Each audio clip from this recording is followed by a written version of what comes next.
A Christmas Carol.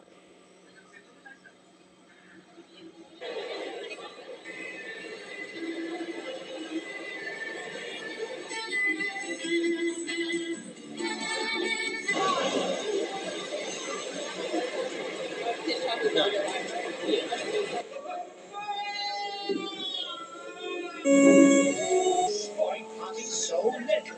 They cherish love and fun.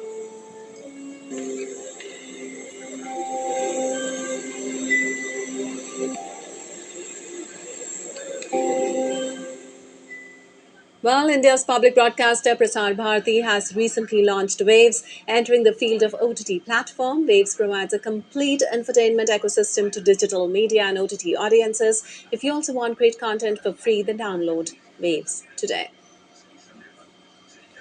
We'll be back with more news as it breaks here on DD India. I'm Lepakshi Kurana from all of us here in Delhi. Thanks for watching DD India News Up.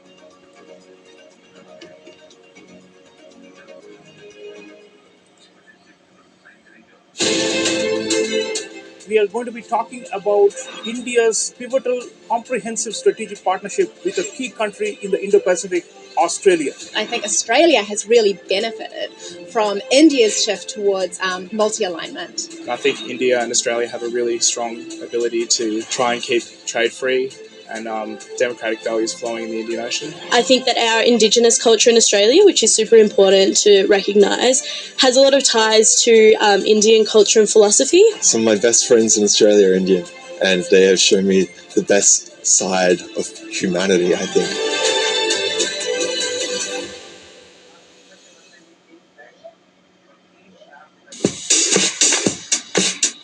Goa, an adventure paradise like none other. From lush forests to rugged hills, from pristine ocean beach stretches to stunning lakes, there is something to explore in every corner of the state. And some adventures are wilder than others.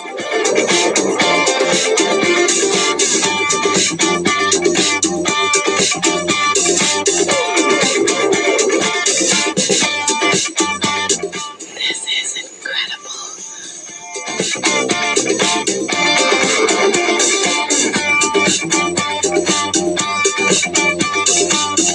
Watch Postcards from Goa on National Geographic.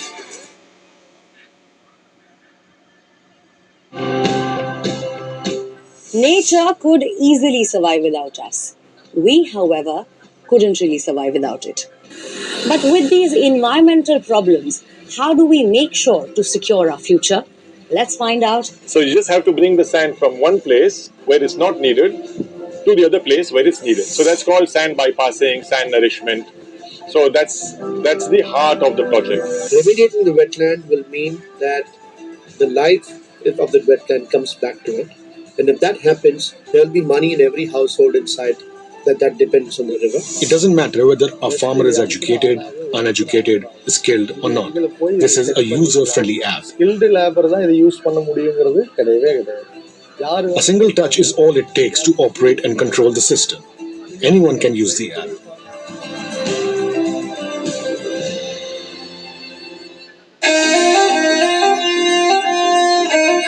Always welcoming. The vibe of Punjab is larger than life.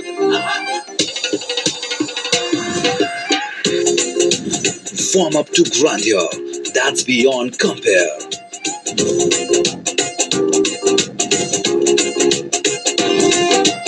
And history that's dotted with tales of bravery. Smiling soul of India, where music, art, cuisine, and culture comes together to create an unforgettable impression. Punjab is all set to win your hearts with its unique and colorful extravaganza.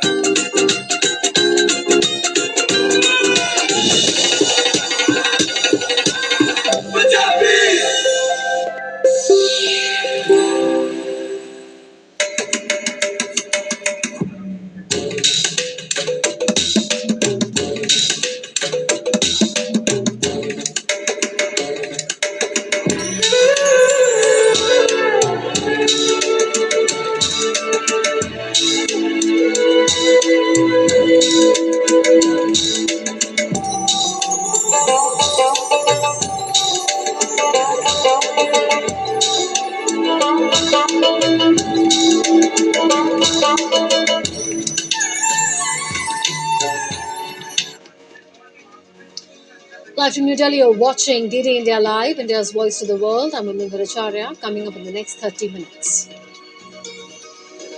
Prime Minister Narendra Modi to inaugurate multi-billion-dollar projects in Prayagraj today, also to review preparations for the upcoming Mahakumbh.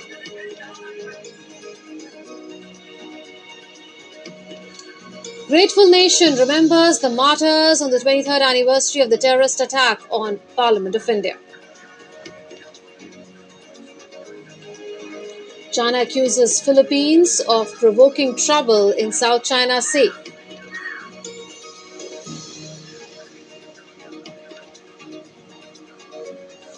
A day ahead of parliamentary vote over Yoon's martial law, voices to impeach Yoon growing stronger. Opposition leader says impeaching Yoon is the best way to restore order.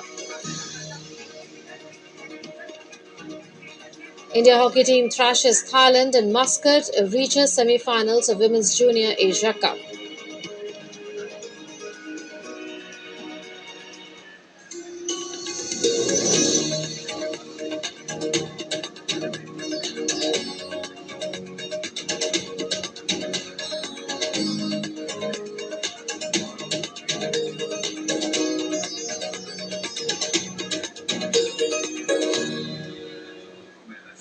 US Secretary of State Antony Blinken arrived in Turkey for talks focused on establishing stability in Syria after clashes between forces backed by the US and Turkey erupted in the north. U.S. Secretary of State Antony Blinken arrived in Turkey for talks focused on establishing stability in Syria. Blinken met Turkish President Tayyip Erdogan at Ankara's Esenboga airport after visiting Jordan on his first trip to the region since Syrian President Bashar al-Assad's government was ousted on Sunday. Erdogan and Blinken discussed the latest developments in Syria, with Erdogan calling on the international community to work together for the reconstruction of institutions in Syria. Erdogan also told Blinken that Turkey would take preventive measures in Syria for its national security against all organizations it deems as terrorist.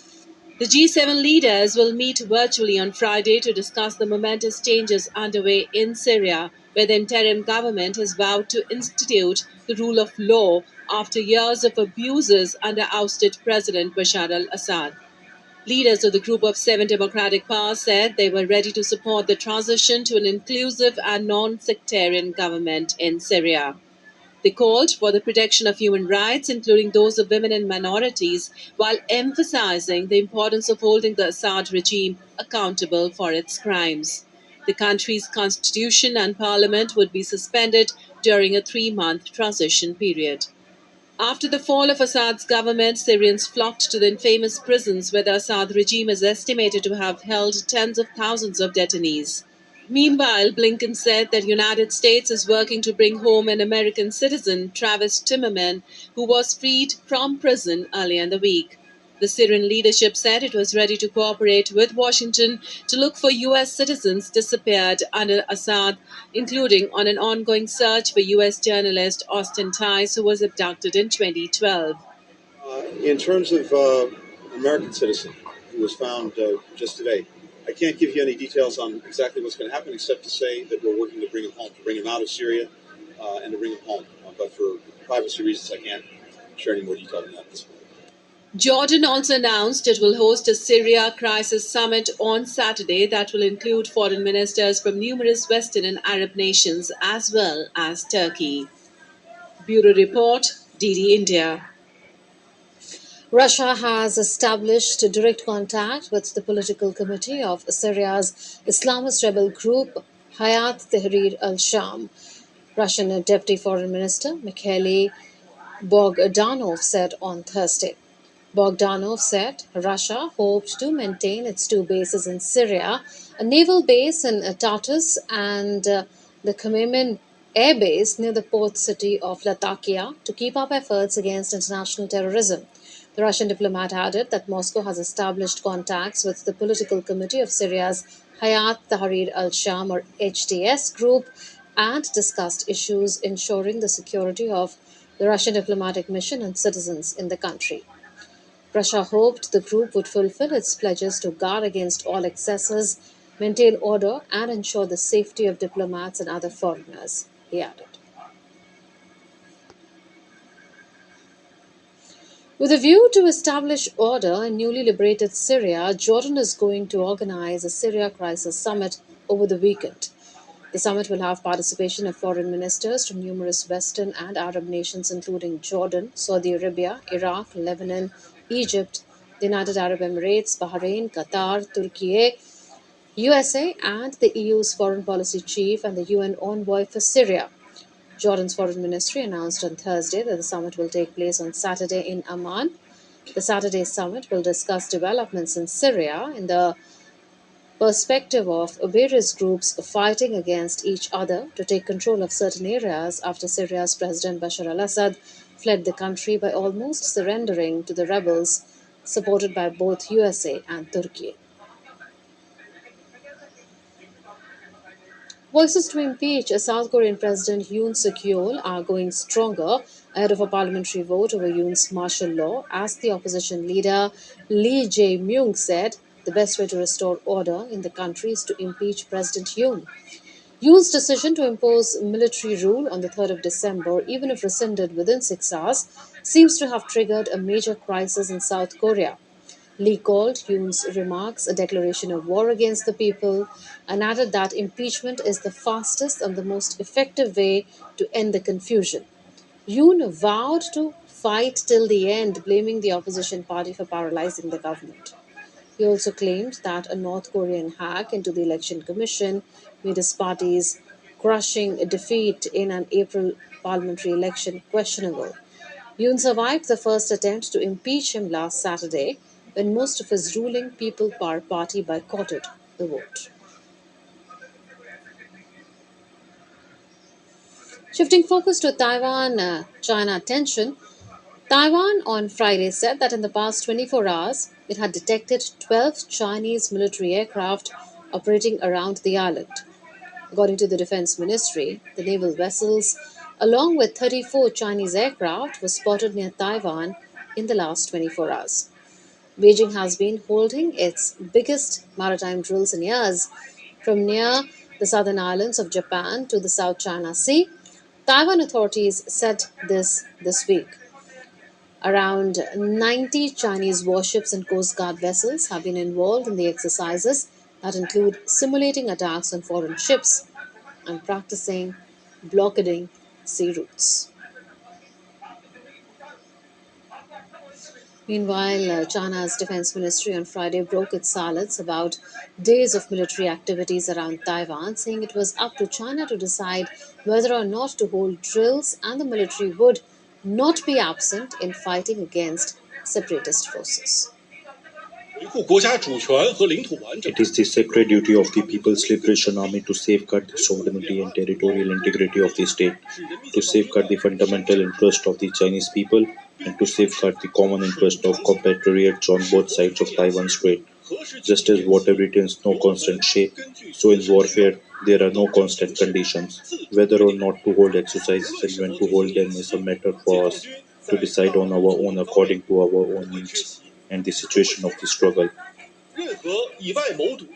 China has accused the Philippines of provoking trouble in the south between the two nations. Disputed waters. Wu criticized the Philippines for stoking conflicts in the region, claiming that Manila, backed by Washington, is stirring unrest at multiple locations. He also emphasized that the Philippines' territorial claims, defined by international treaties, do not extend to China's Spratly Islands or Scarborough Shoal. This marks the latest in a series of clashes between Beijing and Manila over the South China Sea, increasing geopolitical tensions in the area.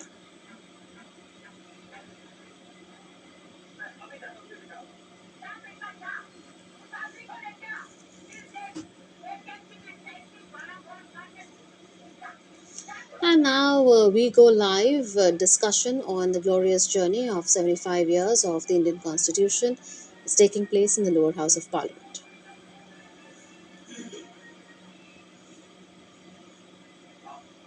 था और लोकतंत्र था।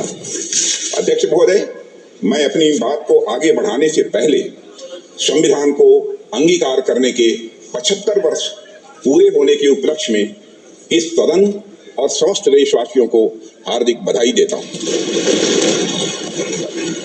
अध्यक्ष महोदय, साथ ही भारत की आजादी और भारत के संविधान के निर्माण से जुड़े सभी महानुभावों के प्रति कृतज्ञता भी व्यक्त करता हूं और उन सभी को शीश झुकाकर नमन करता हूं। अध्यक्ष महोदय, हमारा संविधान सार्वभौम है, हमारा संविधान सर्वसक्षम है। हमारे संविधान की सार्वभौमिकता और सर्वसक्षमता का अंदाजा इसी बात से लगाया जा सकता है, जहां एक ओर हमारा संविधान state. There you heard India's Defence Minister Rajnath Singh speaking on a special discussion on the 75th anniversary of Constitution of India, so 75 years of the Constitution of India. That is the title of a special discussion which is currently on in Lok Sabha, which is the lower house of Parliament of India. Moving on now, the United States welcomed the accord reached by Somalia and Ethiopia to end regional tensions sparked by Addis Ababa's push for maritime access. The two countries had been at loggerheads since landlocked Ethiopia struck a deal in January with Somalia's breakaway region of Somaliland to lease a stretch of coastline for a port and military base. US Secretary of State Anthony Blinken added Washington was looking forward to the technical negotiations that would spell out Ethiopia's sea access while respecting Somalia's territorial integrity. French President Emmanuel Macron has postponed the nomination of a new prime minister until Friday morning. 8 days after French MPs ousted Michel Barnier as Prime Minister in a no confidence vote, Macron cut short a visit to Poland on Thursday and had been expected to come up with a new name on his return. Macron said 2 days ago that he wanted to name a new head of government within 48 hours. The new team is due to replace the one led by Michel Barnier, who resigned last week after far right and leftist lawmakers voted to topple his government. Macron has vowed to remain in office until his second term ends in 2027, despite Barnier's downfall last week. Pro-European Union protesters take to the streets for the 15th consecutive day in Tbilisi as Georgians rally against the newly elected Georgian government they consider illegitimate, protesting the government's decision to delay European Union membership talks amid a post-election crisis. The unrest in the region begins after Prime Minister's announcement on Thursday that Georgia would not seek accession talks with the EU until 2028 ignited a furious reaction from the opposition. Chaotic scenes unfolded for hours as police chased defiant protesters through the streets of central Tbilisi, beating them and making arrests. Brazil's President Luiz Inácio Lula da Silva is recovering positively from his latest surgery on Thursday. Lula underwent a second procedure on Thursday following his emergency surgery earlier this week to relieve bleeding in his skull. The president had an intracranial drain removed without complications and remains in the ICU, doctors informed, adding he was lucid and speaking normally as he received family visits. President Lula will remain in intensive care and is expected to be discharged from Sao Paulo's Sirio Libanês hospital early next week when he might resume his presidential activities.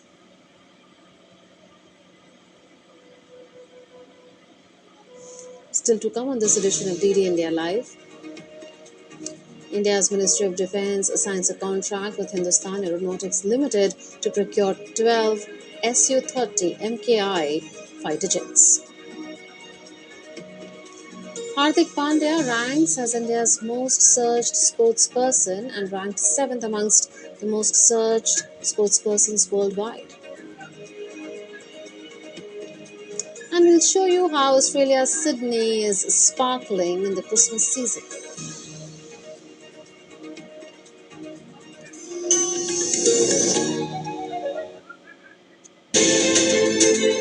We are going to be talking about India's pivotal comprehensive strategic partnership with a key country in the Indo-Pacific Australia? I think Australia has really benefited from India's shift towards multi-alignment. I think India and Australia have a really strong ability to try and keep trade free and democratic values flowing in the Indian Ocean. I think that our Indigenous culture in Australia, which is super important to recognise, has a lot of ties to Indian culture and philosophy. Some of my best friends in Australia are Indian, and they have shown me the best side of humanity, I think.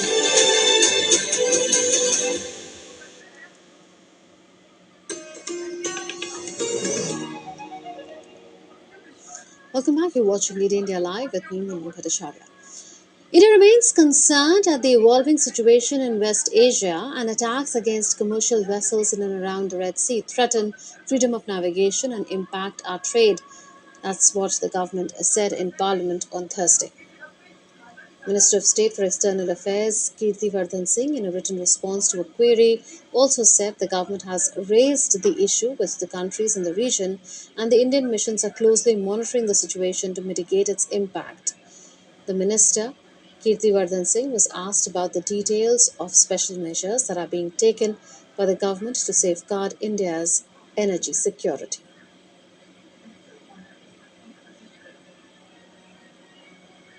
In the lower house of Parliament, Minister of External Affairs Dr. S. Jaishankar made a detailed statement regarding the recent developments and disengagement efforts in the India-China border areas.